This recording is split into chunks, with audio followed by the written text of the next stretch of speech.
Galileo Galilei. Chapter 1. A Starry Dream in Pisa. Pisa, Italy, in the year 1564. Sunshine filled the streets, bouncing off colorful houses with red roofs. In one of these houses, a baby boy named Galileo Galilei cried for the first time. My father, Vincenzo, was a musician with a love for beautiful sounds. He played the lute, its strings making soft music that filled our home. My mother, Julia, was a kind woman who loved stories. She'd tell me tales of brave knights and magical creatures, her voice weaving pictures in my mind. Growing up, I wasn't much interested in music lessons. The world outside my window was too exciting. I loved climbing the tall fig tree in our backyard, its branches my own personal kingdom. From up there, I could see all of Pisa, the houses like tiny toys, and the Leaning Tower, a tall, strange building that seemed to tilt to one side. We'll talk more about that later. But what I loved most was looking at the sky. At night, it became a dark canvas sprinkled with a million tiny diamonds, the stars. They twinkled so brightly, some big and bold, others tiny and shy. They seemed so far away, yet they filled me with wonder. Every night, I'd lie in bed, eyes wide open, asking endless questions. "Mama," I'd whisper, "why are there so many stars?" "They are tiny lamps, my little Galileo," she'd say with a smile, lighting up the night sky for us. "But why are they different sizes?" Ide persist. "Maybe they are faraway suns, each with their own planets, just like ours." Her answer sparked a fire in me. Planets? Suns? My tiny mind couldn't quite grasp it, but it filled me with a desire to know more. During the day, the sky wasn't as interesting, but there were still so many questions. Why did the fluffy white clouds drift across the blue canvas? Why did the birds fly so effortlessly, their wings beating like tiny fans? Why did the leaves on the fig tree change color and fall to the ground in autumn? Everything seemed to have a secret waiting to be discovered. The world was a giant puzzle, and I was determined to solve it piece by piece. My parents, seeing my curiosity, started giving me little gifts to fuel my growing fascination. They got me a small magnifying glass, and suddenly, the world of tiny bugs crawling in the grass became a whole new adventure. I discovered that even the smallest things could be amazing up close. One sunny afternoon, my father took me to the market square. It was a bustling place, full of people selling colorful fruits and vegetables, shiny pots and pans, and even chattering monkeys. But what caught my eye was a man with a strange contraption, a long, metal tube pointed at the sky. He called it a spyglass and let me take a peek. To my surprise, the distant Leaning Tower suddenly seemed much closer. "Wow," I gasped, "it's like magic." That day, the seed of an idea was planted in my mind. If a spyglass could bring faraway objects closer, imagine what a bigger, better one could do. Maybe then, I could finally reach out and touch the stars. My journey as a curious boy in Pisa was just beginning. Every day brought a new question, a new discovery, and a growing desire to understand the amazing world around me. The world was a giant book waiting to be read, and I couldn't wait to turn the next page. Chapter 2. School Days and Discoveries. As I grew older, my thirst for knowledge only intensified. My parents, recognizing my constant "why" questions, decided to send me to school. It was a big change from climbing trees and talking to birds. Now, I found myself surrounded by other curious minds, all sitting in rows and learning from a wise teacher named Signor Rossi. Signor Rossi was a patient man with a kind smile. He taught us reading, writing, and arithmetic. Learning to read was like unlocking a treasure chest full of stories and information. I devoured books about history, geography, and even some very basic science. But what truly captured my imagination were numbers. Numbers, unlike stars and clouds, didn't seem so mysterious. They had patterns, rules, and a logic that fascinated me. I learned how to add, subtract, multiply, and divide. Numbers became my tools to understand the world. One day, Signor Rossi brought in a strange contraption, a balancing scale with 2 pans hanging from a bar. He placed a heavy stone in one pan and a feather in the other. Everyone expected the stone to tip the scale down, but something surprising happened. The pans stayed level. Signor Rossi explained that the weight of the objects mattered. The heavier object would tip the scale down. He then showed us how we could use numbers to measure weight and balance things perfectly. My mind buzzed with excitement. Numbers could explain even the way objects balanced. School wasn't all about books and scales, though. We also learned about music, art, and even a bit of Latin, which was the language many scientific books were written in back then. Learning Latin felt like learning a secret code, a key to unlock even more knowledge about the world. One sunny afternoon, after school, I was hanging upside down from the fig tree, watching the world from a different perspective. Suddenly, a thought struck me. Why did I feel dizzy when I hung upside down? Was it because the blood rushed to my head? Curiosity bubbling inside. I raced home and started researching. I found a book by an ancient Greek scientist called Archimedes. With the help of my newfound Latin skills, I could understand the basic ideas. He talked about things like gravity and motion, things I had never considered before. Suddenly, the world became even more complex and fascinating. Gravity, it seemed, was an invisible force pulling everything towards the center of the earth, like an invisible magnet. It explained why I didn't float away when I hung upside down. My school days became a mix of learning from Signor Rossi and exploring the world of science on my own. Every new discovery, every equation I solved, felt like another piece of the puzzle falling into place. I started to see the world through a scientist's eyes, everything explained by numbers, patterns, and rules. But school wasn't always easy. Sometimes, the lessons seemed boring, and some of the other students didn't share my passion for endless questions. Some even found me annoying with my constant curiosity. However, I had a few friends who shared my enthusiasm for learning. We would spend hours after school discussing our favorite books, arguing about scientific theories, and making simple experiments in my backyard.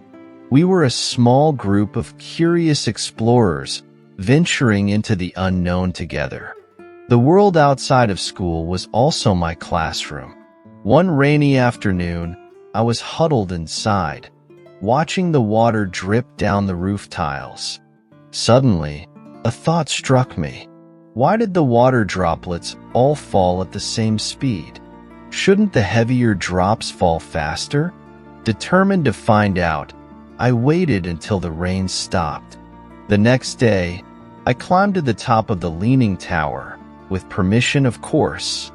Holding my breath, I dropped a small stone and a large one at the same time.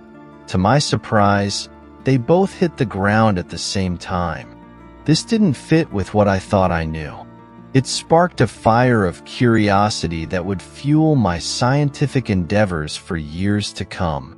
School days and discoveries, hand in hand, were shaping me. I was no longer just a curious boy in Pisa.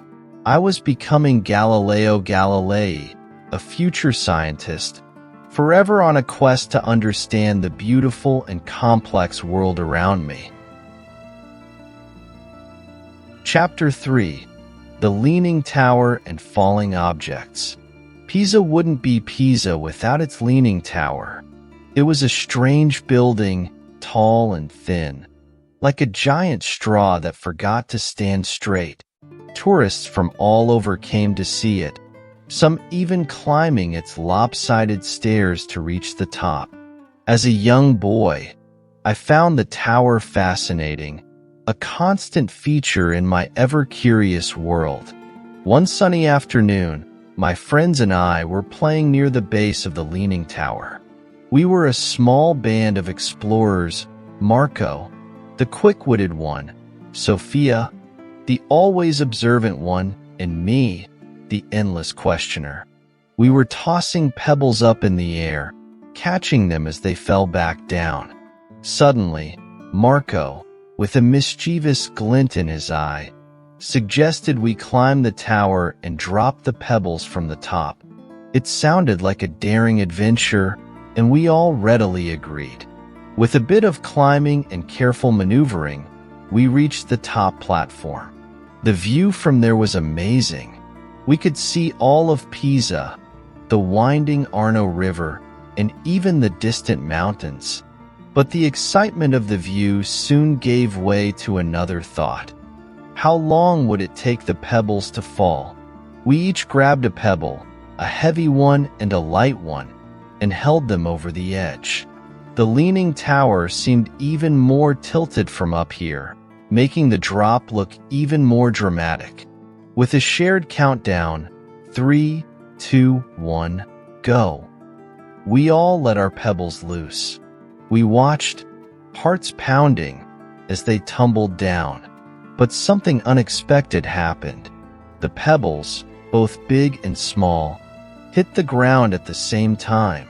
We stared at each other, mouths agape. This wasn't what we expected.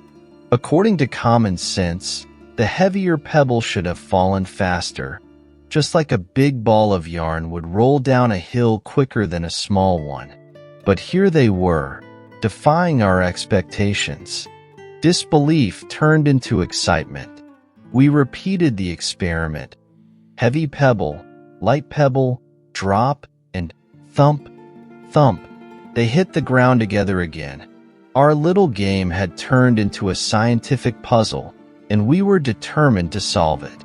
Back at home, my mind couldn't rest. The image of the falling pebbles kept replaying in my head.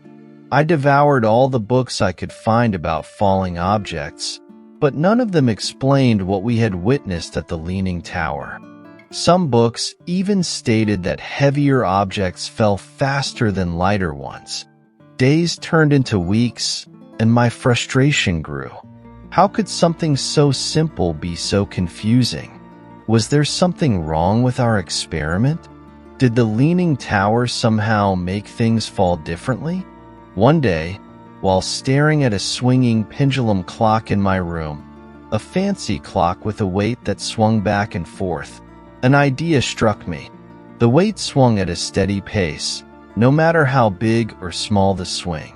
Could the same principle apply to falling objects? Filled with renewed hope, I raced outside and grabbed a string and 2 different weights. I tied one weight to each end of the string and held it in the middle, making a makeshift seesaw.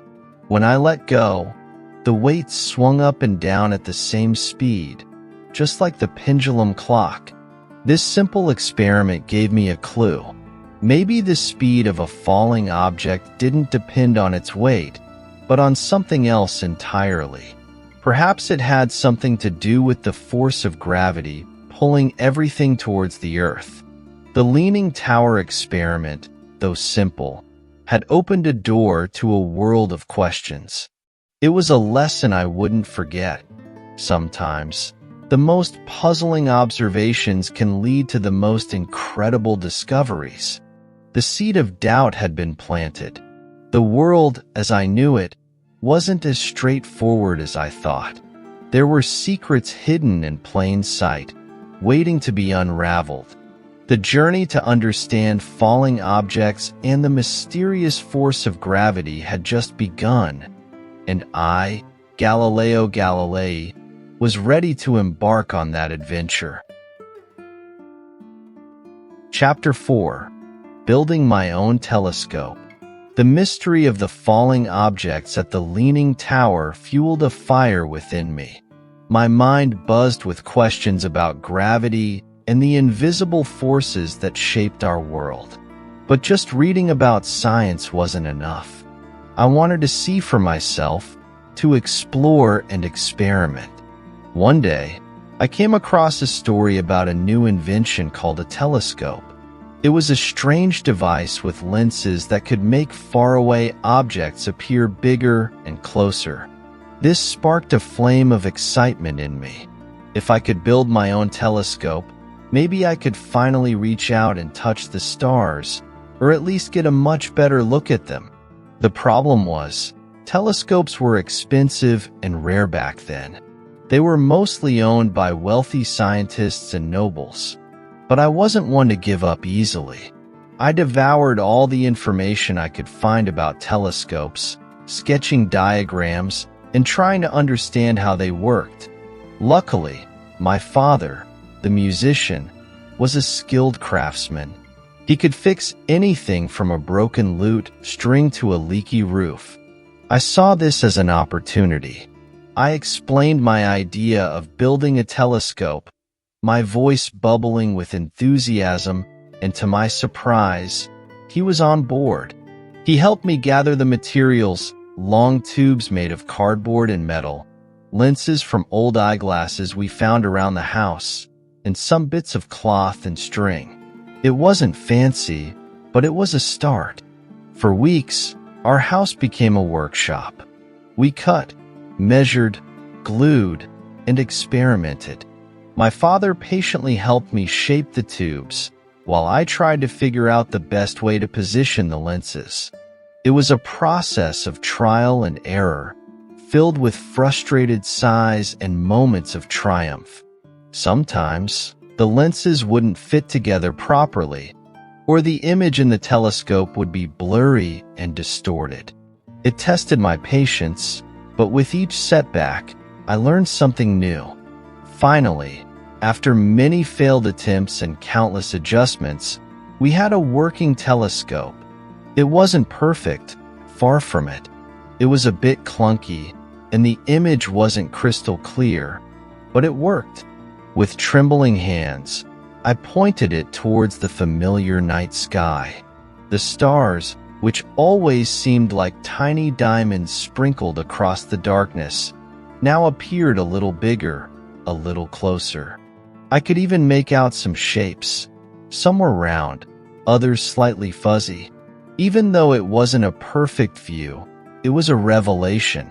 For the first time, I felt like I was actually touching the stars, like I was peering into a secret world. The excitement was overwhelming. This homemade telescope was my key to unlocking the mysteries of the heavens.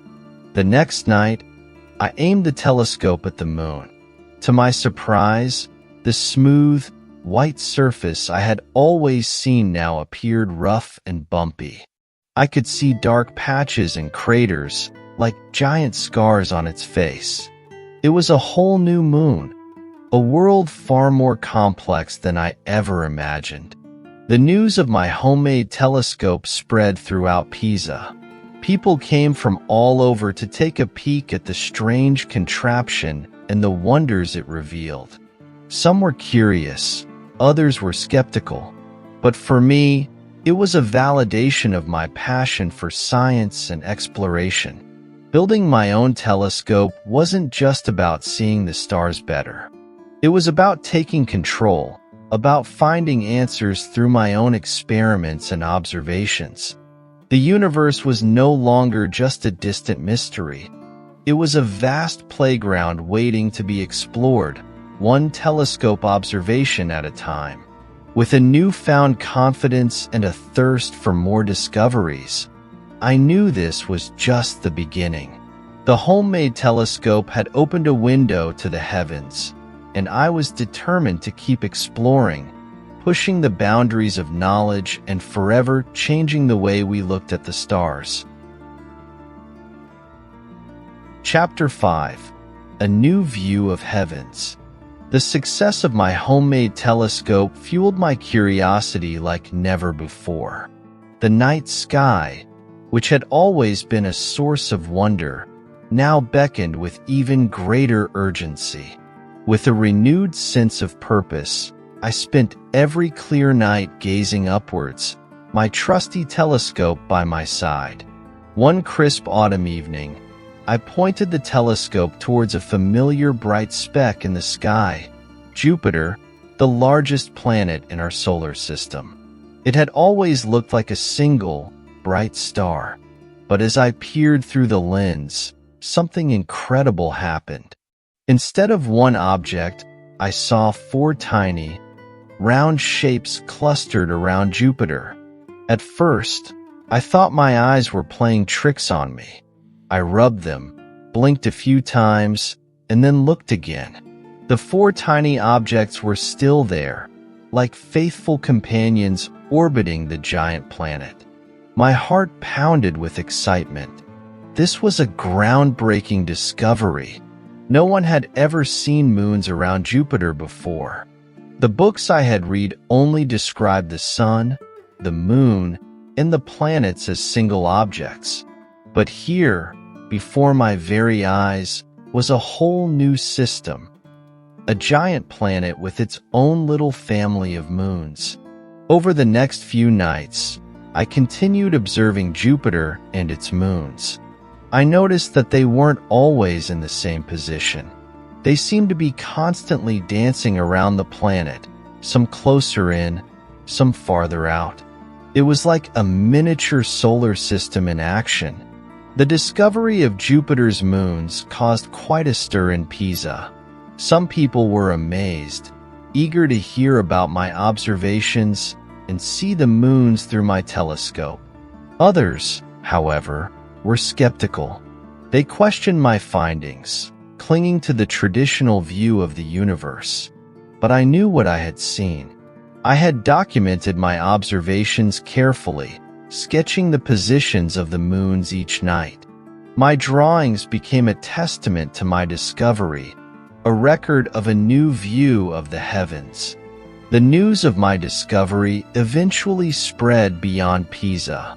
Letters were exchanged between scientists across Europe, some excited, others dismissive. But slowly evidence began to outweigh doubt. Other astronomers, using their own telescopes, confirmed my observations.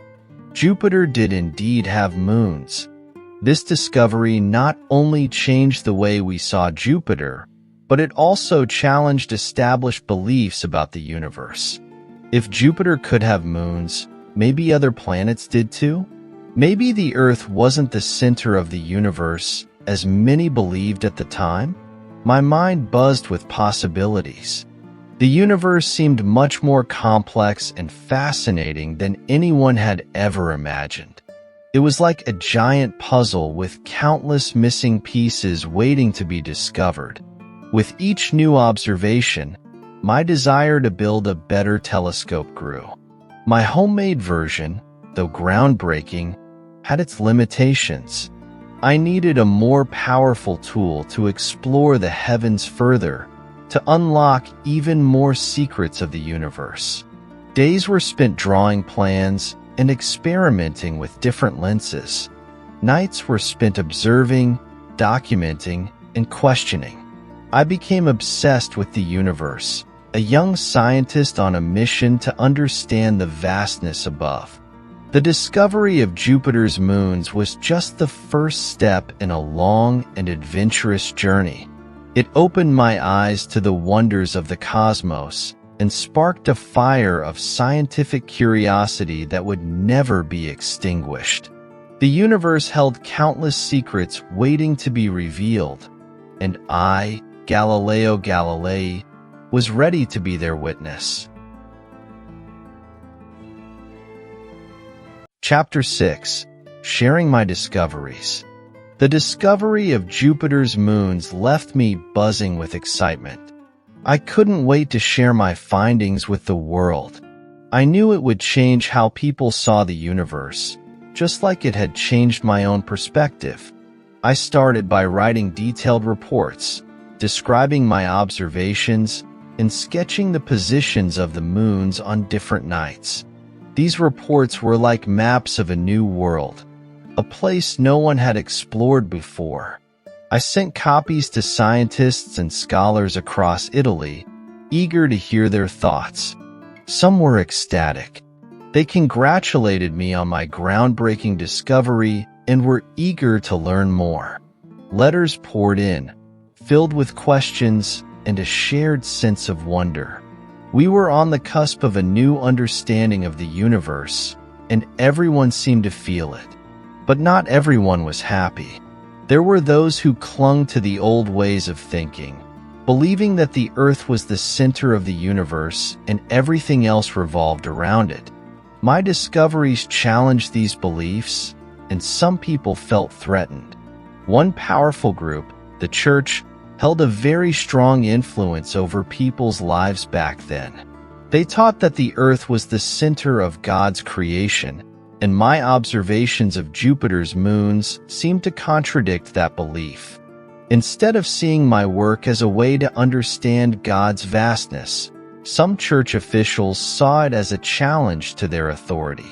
They warned me to be cautious about my findings and suggested I stick to safe, scientific topics. This unexpected opposition was disheartening.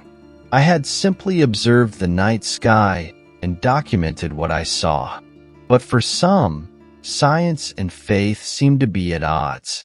However, I couldn't stay silent. My passion for science and truth wouldn't let me. I continued to write and speak about my discoveries, presenting my findings in a way that everyone could understand. I used simple language, sketches, and even demonstrations to show people what I had seen. Slowly, public opinion started to shift. People were curious about the universe and eager to learn more. Many saw the beauty and wonder in my observations, even if they didn't challenge the established beliefs. My work also attracted attention from universities and other institutions. They offered me teaching positions, a chance to share my knowledge with a wider audience. This was a great opportunity, a way to spread the love of science and encourage others to explore the world around them. Teaching wasn't just about facts and figures. It was about inspiring curiosity, about showing students how to ask questions and find answers. It was about nurturing a generation of young scientists who would keep pushing the boundaries of knowledge. But while I enjoyed teaching, the allure of the night sky remained strong. Whenever possible, I would spend nights observing with my telescope, searching for new discoveries to share with the world. One evening, I pointed my telescope towards the Milky Way, the band of light that stretches across the night sky. Traditional beliefs held that it was a collection of tiny stars. But through my improved telescope, I saw something extraordinary. The Milky Way wasn't just a faint glow. It was a vast collection of individual stars, too many to count, each a tiny sun like our own.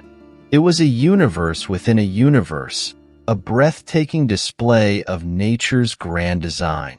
Sharing my discoveries wasn't always easy.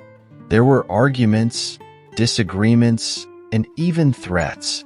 But there was also excitement, a sense of exploration, and a growing understanding of the vast and mysterious universe. The world wasn't quite ready to accept everything I had discovered, but the seeds of change had been planted. Science and observation were gaining ground, and the universe was waiting to be explored by curious minds, ready to challenge the old ways of thinking. The journey to share my discoveries was just as important as the discoveries themselves. It was about opening minds, challenging beliefs, and paving the way for a new understanding of the universe. And I, Galileo Galilei, was determined to see it through. Chapter 7. Facing Challenges. Sharing my discoveries about the night sky brought both excitement and challenges. The world was slowly embracing science, but some powerful figures clung to the old ways. My journey, once filled with starry wonder, was about to take a turn. The biggest challenge came from the church. They still held a strong influence on people's lives, and my observations of Jupiter's moons and the countless stars in the Milky Way seemed to contradict their teachings.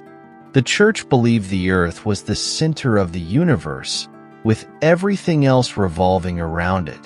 This idea was based on ancient philosophies and religious texts. My discoveries suggested otherwise, placing the sun at the center, with planets like Earth orbiting it. Despite facing criticism, I continued my work. Science wasn't about blind faith. It was about observing the world and drawing conclusions based on evidence. I believed my findings were a testament to God's vast creation, not a challenge to it. Unfortunately, not everyone saw it that way. Some church officials felt threatened by my work. They believed it undermined their authority and could lead people away from religion. They summoned me to Rome, the center of the church's power, to answer for my discoveries. The journey to Rome was long and filled with uncertainty. Would they listen to my explanations? Would they accept the truth of my observations? The future of my scientific endeavors hung in the balance. In Rome, I faced a panel of powerful church officials. The atmosphere was tense, filled with suspicion and scrutiny. They questioned me about my work, demanding explanations for my observations. I presented my findings calmly and clearly, using sketches and simple language to demonstrate what I had seen through my telescope. I explained that my work didn't contradict faith, but rather offered a new perspective on God's grand design. But some officials remained unconvinced. They clung to the old beliefs, unwilling to accept any challenge to their authority. The meeting ended without a clear resolution, leaving me feeling frustrated and uncertain about the future. Back in Pisa, I continued my work, but a shadow of doubt lingered. The church's opposition was a constant threat, a reminder that scientific progress wasn't always smooth sailing. There were forces at play that could silence my voice and hinder my discoveries. Despite the challenges, I wasn't alone. Many scientists across Europe supported my work. They too believed in the power of observation and the importance of questioning the established beliefs. Letters and messages of encouragement came pouring in, a source of strength in difficult times. The public, too, showed increasing interest in science. My lectures and demonstrations were often packed with curious minds eager to learn about the universe. People were fascinated by the discoveries I shared, even if they didn't understand all the details. The growing support for science fueled my determination. I wouldn't let threats or opposition silence me. There were still so many wonders to explore in the night sky, so much knowledge waiting to be shared. I decided to shift my focus slightly. Instead of directly challenging the church's teachings, I would write books and articles that presented my discoveries in a way everyone could understand. I wanted to inspire others to look up at the night sky with curiosity, to see for themselves the beauty and wonder of the universe. Facing challenges made me a stronger scientist and a more effective communicator.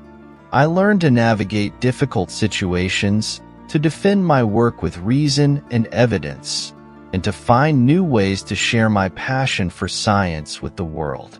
The road ahead was far from clear, but I was determined to continue my journey. The universe held countless secrets waiting to be unveiled, and I, Galileo Galilei, wouldn't be deterred from my quest to explore them, no matter the challenges that arose. Chapter 8: The Milky Way and Beyond. The night sky continued to be my constant companion, a vast canvas sprinkled with diamonds waiting to be explored. My trusty telescope, now even more powerful thanks to my relentless tinkering, became a key that unlocked the secrets of the cosmos. One crisp winter night, I pointed my telescope towards the familiar band of light stretching across the sky, the Milky Way. Thanks to my improved lens, I could see something truly breathtaking. A sea of individual stars, countless and dazzling. It wasn't just a faint glow anymore, but a vibrant tapestry woven from countless suns, each a potential world waiting to be discovered. This observation shattered the old belief that the Milky Way was a collection of tiny, distant objects. It was a galaxy, a vast collection of stars, dust, and gas, our own cosmic neighborhood. This realization filled me with awe and wonder. We weren't alone in the universe. We were just a tiny speck in a swirling sea of galaxies, each potentially holding its own wonders. But the Milky Way wasn't the only sight that captured my attention. Through my improved telescope, I discovered new objects in the night sky, faint, fuzzy patches that didn't seem like stars.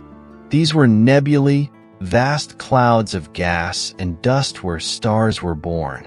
They were the nurseries of the universe, churning out new suns like cosmic factories. Another exciting discovery came when I pointed my telescope towards our own moon. The smooth, round surface I had always seen now appeared rough and uneven, riddled with craters and mountains. It was a world with a history, a silent witness to countless cosmic events. These discoveries fueled my passion for science like never before. The universe was no longer just a collection of twinkling lights. It was a place teeming with activity, a grand theater of creation and destruction. Each new observation was a piece of the puzzle, helping me understand the vastness and complexity of our cosmic home. News of my discoveries spread far and wide. People across Europe were captivated by the wonders of the night sky, eager to learn more about this new view of the universe. My books and lectures became a source of inspiration, encouraging others to look up and question the world around them. However, the challenges I faced from the church remained. Some officials still clung to the old beliefs, viewing my work as a threat to their authority. They accused me of heresy, a serious offense back then, and threatened to silence me permanently. These threats were a constant worry, a shadow looming over my scientific endeavors. But I wouldn't be deterred. The pursuit of knowledge was too important, the wonders of the universe too compelling to ignore. With a renewed sense of purpose, I continued my work.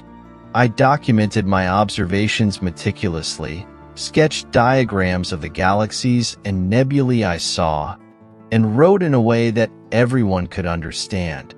Science wasn't just for a select few. It belonged to everyone with a curious mind. The universe was slowly unveiling its secrets, and I was determined to document them all. From the countless stars in the Milky Way to the birthplaces of stars in nebulae, each observation was a step towards a greater understanding of our cosmic place. The journey of a scientist is never easy, but it's a journey filled with wonder and discovery. The universe, vast and mysterious, continued to beckon, its secrets waiting to be revealed. And I, Galileo Galilei, with my trusty telescope and a burning passion for knowledge, was ready to answer its call. Chapter 9. The Laws of Motion, Beyond the Stars. My journey as a scientist wasn't limited to the night sky. As my fascination with the universe grew, I started looking closer at the everyday movements of objects around me. Why did a ball rolling down a hill pick up speed? Why did a feather and a stone fall at the same rate? These seemingly simple questions sparked a new area of exploration, the study of motion. Back then, the prevailing belief was that objects moved because of a force pushing them. Once the force stopped, the object would naturally slow down and eventually come to a rest. This was the way things had always been explained. But something about this explanation didn't sit right with me. I had observed balls rolling for long distances after the initial push, as if they had a built-in urge to keep moving. This led me to a revolutionary idea. What if objects didn't need a constant force to keep moving? To test my theory, I used simple tools and everyday objects. I rolled balls down ramps of different slopes, measured distances, and timed how long they took to travel. I built inclined planes, smooth surfaces that tilted at an angle, and experimented with different weights and materials. Each experiment was a step towards understanding the nature of motion. I discovered that on a frictionless surface, a surface with no bumps or resistance, an object kept moving at the same speed as long as no force acted on it. This became known as the law of inertia, and the tendency of an object to resist changes in its state of motion. Another revelation came from observing objects rolling down inclined planes. The steeper the plane, the faster the object rolled. This suggested that the force of gravity, which pulled everything towards the Earth, affected an object's motion. The steeper the slope, the stronger the pull of gravity, and the faster the object rolled. Through countless experiments and observations, I began to formulate the laws of motion, the fundamental principles that govern how objects move. These laws explained why a feather and a stone fell at the same rate, gravity pulls them equally, and why a ball kept rolling after the initial push, inertia keeps it moving. The laws of motion were a major breakthrough in science. They challenged the old beliefs and paved the way for a new understanding of the physical world. My work wasn't just about stars and planets anymore. It was about the very fabric of reality, the invisible forces that shaped our everyday experiences. News of my discoveries spread through the scientific community. Some scientists were skeptical, clinging to the old theories. But others, like myself, were hungry for knowledge and excited about this new perspective on motion. The laws of motion found applications everywhere, from understanding how projectiles moved, think throwing a ball, to designing better machines and structures. They became the building blocks of physics, a science dedicated to understanding the universe and everything in it. My work on motion, however, wasn't without its challenges. Just like with my astronomical discoveries, some religious authorities questioned my findings. They saw the laws of motion as contradicting the traditional view of the universe, where everything was predetermined by God's will. But I believed my work wasn't challenging faith. It was revealing a deeper layer of God's creation. The laws of motion were like the rules of a game, a way to understand how the universe operated. Despite the challenges, I continued my mission of scientific exploration. The universe, both vast and intricate, held countless secrets waiting to be uncovered. My journey as a scientist wasn't just about finding answers. It was about asking better questions, pushing the boundaries of knowledge, and forever changing the way we looked at the world around us. Chapter 10. Looking back, looking forward. As I look back on my life's journey, a sense of wonder and accomplishment washes over me. From a curious boy gazing at the stars to a scientist challenging the established beliefs, the path has been filled with twists and turns, moments of discovery, and the occasional brush with controversy. The night sky, with its countless stars and mysterious planets, was my first love. Building my own telescope and peering into the heavens opened my eyes to a universe far grander than anyone had ever imagined. Jupiter's moons, the Milky Way's vastness, and the craters on the moon. Each observation was a piece of a magnificent puzzle, a testament to the universe's beauty and complexity. But my curiosity wasn't limited to the heavens. The world around me, with its everyday movements and interactions, also sparked my fascination. The way objects fell, rolled, and swung led me to the revolutionary laws of motion, the invisible forces that govern how things move. These laws, along with my astronomical discoveries, challenged the old ways of thinking and paved the way for a new understanding of the universe. The journey wasn't always smooth sailing. My scientific findings sometimes contradicted established beliefs, leading to friction with some religious authorities. They saw my work as a threat to their traditional view of the world. But I never intended to challenge faith. Science, for me, was a way to understand God's vast creation, to uncover the rules and principles that govern the universe. My discoveries, I believed, were a testament to God's grand design, not a rejection of it. Despite the challenges, the pursuit of knowledge remained my driving force. The excitement of discovery, the thrill of the unknown, and the satisfaction of finding answers to puzzling questions fueled my passion for science. Looking forward, I see a future filled with even more possibilities.